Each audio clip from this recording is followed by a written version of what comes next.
Assalamualaikum warahmatullahi wabarakatuh. Nama saya Firda Hanifah. Saya mahasiswi dari STIS Tembi Bandung Business School, kelas E5 Manajemen, NPM 10120747. Tujuan video ini dibuat yaitu untuk memenuhi salah satu syarat tugas ujian tengah semester mata kuliah Komunikasi Bisnis. Di sini saya akan menjelaskan mengenai rangkuman isi materi komunikasi bisnis selama 6 pertemuan. Komunikasi bisnis. Komunikasi itu apa? Komunikasi itu berasal dari bahasa Latin communicatio communico, communicare. Artinya adalah membuat sama dalam bahasa Inggris communication. Artinya suatu pertukaran informasi, konsep, ide, dan perasaan antara dua orang atau lebih. Secara luas, pengertian komunikasi adalah proses saling menukarkan informasi antar individu maupun kelompok melalui sebuah sistem yang lazim, baik dengan sinyal, simbol, ataupun tindakan. Next, bisnis itu apa? Bisnis berasal dari bahasa Inggris yaitu business atau busi atau sibuk. Dapat diartikan suatu kesibukan atau aktivitas seorang ataupun kelompok. Bisnis artinya suatu aktivitas pekerjaan seseorang atau kelompok yang mendatangkan penghasilan atau keuntungan atau nilai tambah. Komunikasi bisnis adalah komunikasi yang digunakan dalam dunia bisnis yang mencakup berbagai macam bentuk komunikasi, baik komunikasi verbal ataupun non-verbal. Next, ada bentuk-bentuk komunikasi bisnis. Komunikasi yang pertama, komunikasi bisnis internal ke atas. Jenis komunikasi internal dalam bisnis yang satu ini mengacu pada aliran informasi dari bawah ke atas. Jadi informasi disampaikan dari seseorang kepada orang lain yang jabatannya berada di atasnya. Sebagai contoh, karyawan dari divisi sumber daya manusia sedang mempersiapkan laporan yang akan disampaikan kepada manajer sumber daya manusia. Misalnya laporan atrisi. Di dalam laporan tersebut terdapat informasi mengenai perputaran atau turnover atau faktor penyebabnya. Dengan begitu, manajer SDM bisa memahami apa penyebab atrisi dan melakukan tindakan perbaikan untuk mengurangi turnover karyawan. Ada komunikasi bisnis internal ke bawah. Sedangkan jenis yang satu ini adalah kebalikan dari komunikasi bisnis internal ke atas, di mana informasi mengalir dari atas ke bawah. Penyampaiannya informasi bisa secara tertulis, tatap muka, telepon, meeting, dan sebagainya. Contoh instruksi dari manajemen level atas kepada masing-masing kepala divisi mengenai aturan dan regulasi perusahaan yang baru. Media penyampaiannya bisa lewat broadcast, pesan, email, dan lain-lain. Next, ada komunikasi bisnis lateral atau horizontal. Jenis yang satu ini mengacu pada komunikasi di antara para karyawan dengan jabatan yang setara, baik di dalam divisi masing-masing maupun antar divisi. Penyampaian informasi bisa dilakukan secara tertulis maupun lisan. Contoh adalah manajer SDM yang berkoordinasi dengan para manajer dari divisi lain untuk kebutuhan rekrutmen, training karyawan, penilaian kinerja, dan sebagainya. Next, ada komunikasi bisnis eksternal.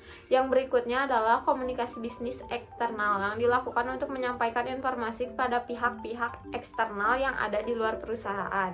Contohnya, supplier, pelanggan, pemegang saham, partner bisnis, aparat pemerintah, dan sebagainya.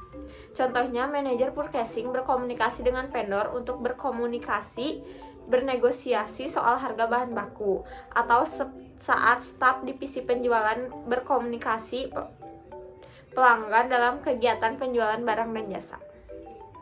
Next, ada perencanaan pesan bisnis. Perencanaan pesan bisnis adalah proses komposisi penyusunan pesan bisnis.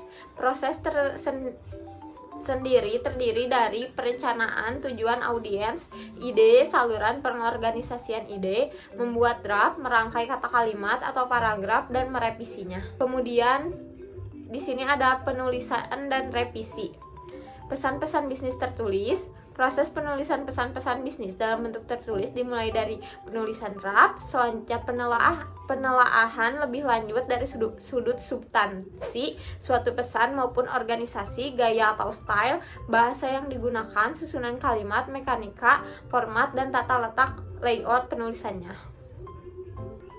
Kemudian di sini ada pesan-pesan bisnis lisan.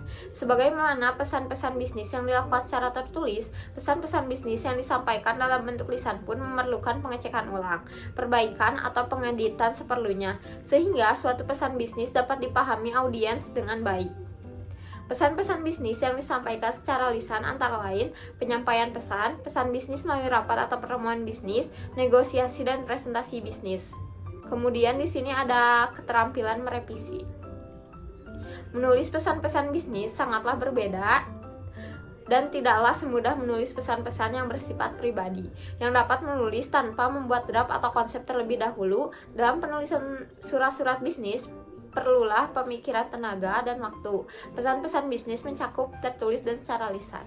Next. Dalam tahap ini ditentukan hal-hal yang mendasar dari suatu pesan yang akan dikomunikasikan secara rinci. Tahap perencanaan tersebut meliputi penentuan, analisis audiens, menentukan ide pokok. Selanjutnya ada pengorganisasian.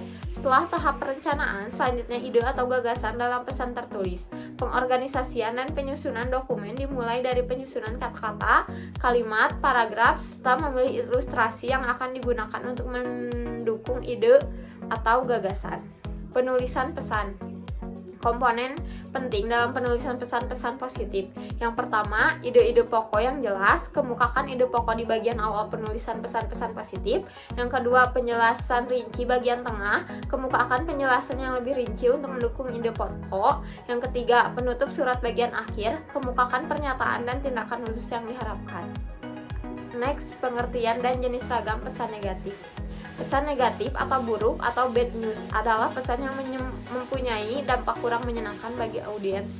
Pesan negatif lainnya disusun dengan pendekatan tidak langsung atau induktif, tetapi dapat juga dengan pendekatan langsung. Aneka ragam pesan negatif. Yang pertama, pesan negatif tentang masalah bisnis, rutin, kenaikan harga, produk cacat, produk kadaluarsa.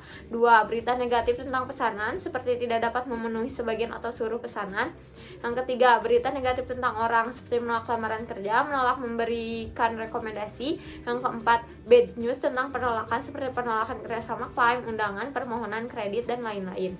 Kemudian yang kelima, berita negatif lainnya seperti pemutusan hubungan kerja. Next, tujuan dari pesan negatif. 5 tujuan utama dari pesan negatif adalah untuk menyampaikan berita buruk, memastikan penerimaan tentang berita buruk tersebut, mempertahankan nilai baik atau goodwill dengan penerima atau pembaca pesan, mempertahankan citra baik organisasi, mengurangi atau menghilangkan kebutuhan korespondensi tentang hal tersebut di waktu yang akan datang.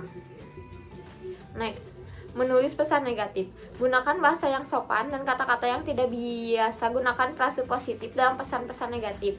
Jelaskan kesalahan penerima dengan kalimat pasif. Komunikasi bisnis. Kemudian menyelesaikan pesan negatif. Revisi pesan Anda untuk memastikan semua jelas, lengkap, dan ringkas. Pilihkan desain dan tata letak yang bersih dan profesional. Pastikan pesan negatif disampaikan tepat waktu.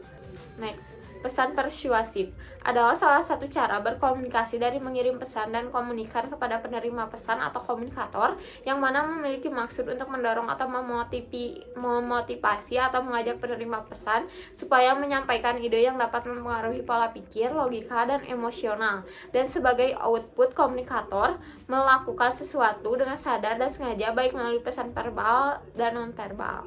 Pada suatu organisasi atau perusahaan, pesan persuasif bertujuan agar audiens dapat memberikan ide atau saran pada perencanaan kerja agar prosedur operasional lebih efisien. Kemudian next, ciri-ciri pesan persuasif yang baik adalah pada saat komunikator atau audiens menerima pesan yang disampaikan oleh komunikan, lalu komunikator dapat memahami, mengerti, dan memiliki keinginan untuk melakukan apa yang telah komunikan sampaikan. Terdapat 2 jenis perbedaan pesan persuasif, yaitu persuasif verbal dan non-verbal. Persuasif verbal adalah pesan yang menggunakan kata-kata atau disampaikan secara lisan, sementara pesan persuasif non-verbal adalah penyampaian pesannya melalui media cetak atau surat kabar seperti slogan, spanduk, koran, dan lain-lain. Pesan persuasif berfungsi untuk mempengaruhi pikiran, perasaan, dan tingkah laku seseorang, kemudian melakukan tindakan atau perbuatan sebagaimana yang dikehendaki. Sekian presentasi materi mengenai komunikasi bisnis dari saya. Semoga materi yang tadi saya sampaikan bermanfaat. Terima kasih.